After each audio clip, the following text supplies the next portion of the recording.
Kama Mungu aliwaonyesha wengine mpenyo, kwa nini asikuonyeshe wewe mpenyo? Kwa sababu kuna wengine wanapita mahala pagumu kiasi ambacho hajui haamue nini, hajui anaenda wapi, hajui anafanya nini. Nisikilize, hicho ambacho haujui uamue nini, Mungu anajua wewe cha kuamua. Hicho ambacho haujui uongee nini, Mungu yeye anajua cha wewe kuongea. Hicho ambacho haujui upate wapi hela ya kujikwamua kwenye hilo eneo la uchumi, Mungu anajua pawe kuipata hiyo hela.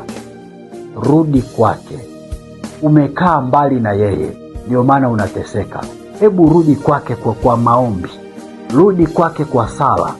Atakufungulia mlango. Utaona. Utavuka na utavushwa. Acha niombe kwa ajili yako. Mungu, ninakushukuru, nasema asante kwa ajili ya watoto wako walioko hapa. Bwana, tazama, wengine wana maswali magumu juu ya kesho yao. Wengine wanaogopa juu ya mfumuko wa bei unaotokea. Tunaomba Mungu tusamehe na uturehemu kwa damu yako takatifu. Tusaidie Bwana kuwa wajasiri. Tusiogope wala tusitetemeke, bali tuendelee kukuamini, tuendelee kukupenda, tuendelee kukuabudu.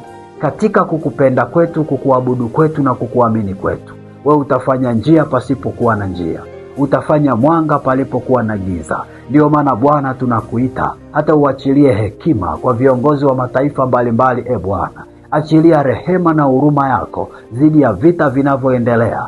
Bwana, tunaomba huruma ya Mungu Bwana dhidi ya damu inayomwagika. Tunaomba huruma ya Mungu Bwana, damu yako imwagike iliyo ya thamani kuliko damu zote. Iachilie ukombozi na suluhu dhidi ya vita na mapambano kati ya Iran, Israeli Bwana na Marekani, kati ya Mungu Baba, Ukraine na Russia na maeneo mbalimbali ambayo hayana amani. Tunaomba Mungu uachilie amani, uachilie amani ili na mataifa yote ulimwenguni yapate amani. Tunaomba toba kwa ajili ya roho ya uchu wa madaraka iliyomo kwenye nchi za Afrika.